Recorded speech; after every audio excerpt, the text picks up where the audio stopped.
warahmatullahi wabarakatuh. Halo guys, perkenalkan nama saya Anggun Nada. Di channel YouTube saya yang pertama, saya akan membahas tentang sistematika usulan penelitian pada skripsi. Nah, sistematika penulisan usulan pada skripsi ada dua jenis macamnya. Yang pertama ada jenis kuantitatif dan yang kedua ada jenis kualitatif. Oke, yang akan pertama saya bahas adalah sistem penelitian skripsi kuantitatif. Kuantitatif itu apa sih? Kuantitatif bersifat objektif, di mana peneliti bebas menentukan dari apa yang ditelitinya, tetapi bahasanya bersifat formal, berdasarkan kata-kata dan teori yang ditelitinya. Karena jenis kuantitatif ini berupa angka, jadi prosesnya dari deduktif ke induktif, serta desainnya statis dari awal hingga akhir.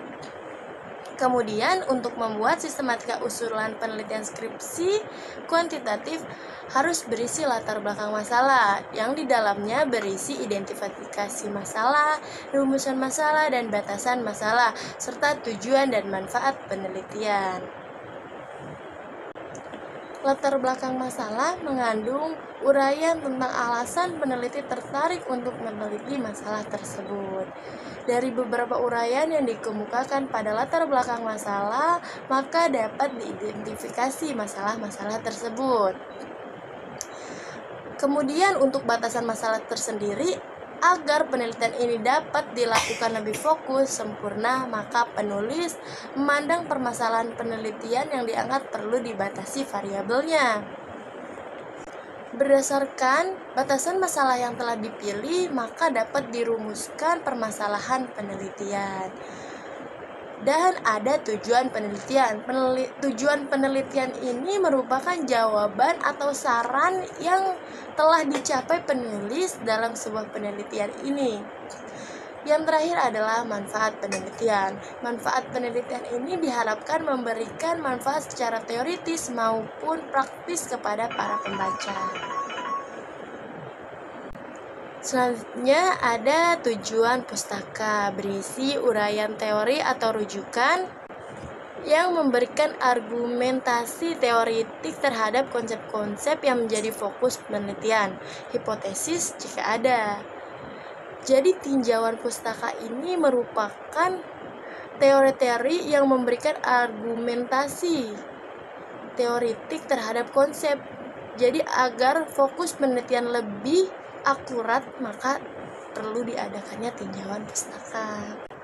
Selanjutnya ada metode penelitian. Yang pertama adalah batasan konsep dan definisi operasional variabel. Memberikan tolak ukur parameter suatu variabel penelitian. Yang kedua ada validitas dan reliabilitas instrumen penelitian. 3. Ada teknik pengumpulan data. Teknik pengumpulan data memberikan penjelasan teknik pengumpulan data yang digunakan. Biasanya untuk jenis kuantitatif ini menggunakan kuesioner.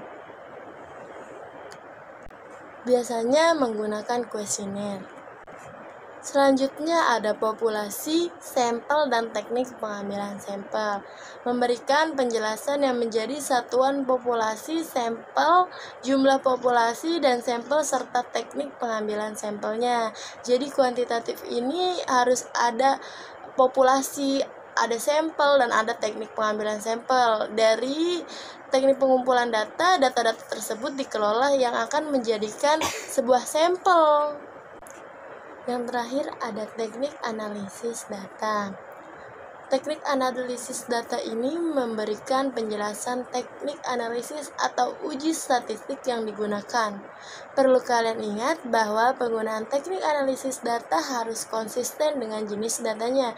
Jadi dari awal hingga akhir kalian harus konsisten, tidak berubah-ubah jenis datanya. Dan saya akan menjelaskan jenis skripsi yang kedua, yaitu jenis penelitian skripsi kualitatif. Setelah membahas kuantitatif, selanjutnya adalah jenis skripsi kualitatif. Kualitatif ini bersifat subjektif. Peneliti melakukan interaksi secara langsung terhadap objek yang ditelitinya. Dan bahasa yang digunakan bersifat informal, menggunakan kata-kata personal. Prosesnya bersifat induktif. dan desainnya dapat berkembang dari awal hingga akhir. Karena jenis penelitian kualitatif ini sifatnya bersifat peristiwa, pikiran, dan perilaku. Sistematika usulan penelitian skripsi kualitatif ini sama seperti kuantitatif, berisi latar belakang masalah, identifikasi masalah, rumusan masalah, dan batasan masalah, serta tujuan dan manfaat penelitian. Untuk tinjauan pustaka dari skripsi kualitatif berisi uraian teori atau rujukan yang memberikan argumentasi teoritik terhadap konsep yang menjadi fokus penelitian, hipotesis jika ada. Metode penelitian skripsi kualitatif, metode penelitiannya yang pertama, batasan, konsep, dan definisi operasional variabel, yaitu memberikan tolak ukur atau parameter suatu variabel penelitian yang diukurnya. Yang kedua, teknik pengumpulan data. Teknik pengumpulan data ini memberikan penjelasan teknik pengumpulan data yang digunakan, sumber dan jenis data yang diperlukan. Biasanya untuk teknik kualitatif ini bersifat peristiwa, kejadian-kejadian yang telah diteliti. Maka proses pengumpulan datanya bisa bersifat wawancara ataupun observasi. Yang ketiga adalah penetapan responden dan informasi penelitian, memberikan penjelasan yang menjadi dasar penentuan responden dan informasi penelitian serta teknik pengambilan sampelnya. Dari observasi atau wawancara, kita akan mendapatkan sebuah sampel. Dan yang terakhir adalah teknik analisis data, yaitu memberikan penjelasan teknik analisis data yang digunakan. Perlu kalian ingat bahwa penggunaan teknik analisis data harus konsisten, sama dengan tadi kuantitatif. Jadi semua jenis skripsi itu data yang digunakan harus konsisten, tidak berubah-ubah. Konsisten dengan jenis datanya, pendekatan yang digunakannya, proses penafsirannya, dan penyimpulan hasil penelitiannya itu harus konsisten, tidak berubah. Yang akan saya bahas selanjutnya adalah teori, konsep, dan perumusan hipotesis. Landasan teori. Usahakan teori-teori yang digunakan itu bersifat baru, artinya sudah mengalami revisi-revisi dari sebelumnya dan relevan, asli dari jurnal ilmiah. Jadi teori yang akan kita buat itu bersifat relevan, bersifat asli. Uraikan dengan jelas kajian pustaka yang menimbulkan gagasan dan mendasari penelitian yang akan dilakukan.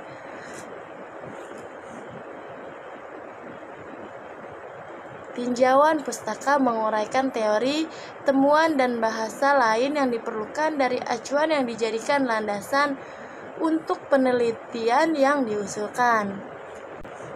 Uraian tinjauan pustaka menjadi landasan untuk menyusun kerangka atau konsep yang akan digunakan dalam penelitian. Jadi tinjauan pustaka ini merupakan awal dari terjadinya proses penelitian. Jika kerangka atau konsep yang digunakannya bagus, maka hasilnya juga akan bagus. Tinjauan pustaka mengacu pada daftar pustaka. Daftar pustaka ini adalah dari mana sih asalnya penelitian-penelitian yang akan kita buat itu berasal. Tuh. Selanjutnya ada manfaat landasan teori. Manfaat yang pertama yaitu memperdalam pengetahuan tentang bidang yang diteliti. Manfaat yang kedua, mengetahui hasil penelitian yang berhubungan yang sudah pernah dilaksanakan. Yang ketiga, memperjelas masalah penelitian. Untuk penulisan sumber catatan ada formatnya, yaitu berisi teks, di dalamnya nama keluarga pengarang, tahun terbitan, nama pengarang teks atau tahun terbitan. Teori, konsep, dan perumusan hipotesis landasan teori. Selanjutnya ada contohnya nih, yang tadi ada grand teori dan penelitian sebelumnya. Contoh penulisan catatan nama belakang dan tahun. Seperti ini, kepemimpinan adalah kegiatan mempengaruhi orang lain agar ikut serta dalam mencapai tujuan umum. Cons and O'Donnell 2008. atau Mayangsari 2002 menunjukkan bahwa kualitas audit dapat dipromosikan dengan spesialisasi industri auditor. Selanjutnya masuk ke kerangka konsep. Paradigma penelitian merupakan pola pikir yang menunjukkan hubungan antara variabel yang akan diteliti. Paradigma sederhana yang menunjukkan pengaruh hubungan antara variabel X dan variabel Y. Variabel X biasa disebut variabel pengawas sebagai variabel bebas, sedangkan variabel Y, variabel kinerja sebagai variabel terikat. Selanjutnya ada perumusan hipotesis. Hipotesis dapat diartikan sebagai pernyataan statis tentang parameter populasi. Dalam penelitian, hipotesis dapat diartikan sebagai jawaban sementara atau biasa disebut orang ilmiah adalah dugaan sementara terhadap rumusan masalah penelitian. Jenis hipotesis sendiri ada dua. Yang pertama ada tanpa arah dan berarah. Contoh jenis hipotesis tanpa arah ini contohnya kualitas audit mempengaruhi kualitas laporan keuangan. Jadi mengapa dikatakan tanpa arah? Karena mempengaruhi. Kita ini nggak tahu mempengaruhi ini bersifat positif atau negatif, jadi tanpa arah. Sedangkan untuk jenis hipotesis kedua berarah. Contohnya kualitas audit berpengaruh positif pada kualitas laporan keuangan. Jadi pengaruhnya ini positif, maka disebut jenis hipotesis berarah. Atau kualitas audit berpengaruh negatif. Jadi pengaruhnya ini negatif, jelas negatif atau positif, maka disebut jenis hipotesis berarah. Selanjutnya ada hipotesis statis, di mana parameter populasi akan menghasilkan reduksi yang akan menjadikan statis atau ukuran sampel. Hipotesis statistik. Dalam statistik dan penelitian terdapat dua macam hipotesis, yaitu hipotesis nol dan hipotesis alternatif. Statistik hipotesis nol diartikan sebagai tidak adanya perbedaan antara parameter dengan statistik atau tidak adanya perbedaan antara ukuran populasi dan ukuran sampel. Jadi hipotesis nol ini artinya tidak ada perbedaan. Dengan demikian hipotesis yang diuji adalah hipotesis nol karena memang peneliti tidak mengharapkan adanya perbedaan data populasi dengan sampel.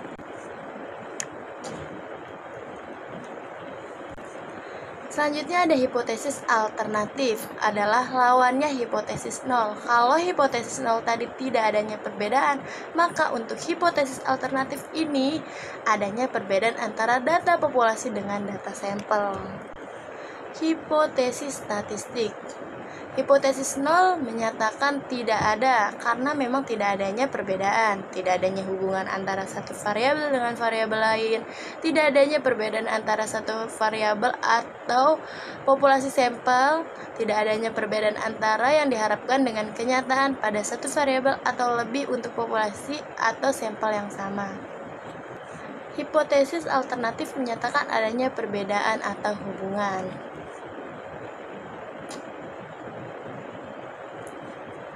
Kemudian untuk bentuk rumusan hipotesis, selanjutnya ada hipotesis deskriptif. Hipotesis deskriptif ini adalah dugaan tentang nilai suatu variabel mandiri, tidak membuat perbandingan atau hubungan. Contohnya itu kayak seberapa tinggi daya tahan lampu merek, atau contoh lain seberapa tinggi produktivitas padi di Kabupaten Klaten. Jadi untuk hipotesis deduktif ini sendiri adalah dugaan tentang nilai tapi dengan tidak membuat perbandingan. Dari 3 permasalahan hipotesis, maka rumusan hipotesisnya kan tadi itu contohnya seberapa tinggi daya tahan lampu merek. Nah jawabannya daya tahan lampu merek sekitar 800 jam, seperti itu contohnya ya. Atau tadi kan contohnya seberapa tinggi produktivitas padi di Kabupaten Klaten. Jawabannya sendiri atau hipotesisnya produktivitas di Kabupaten Klaten 8 ton. Seperti itu. Statistik yang digunakan untuk menguji hipotesis deskriptif.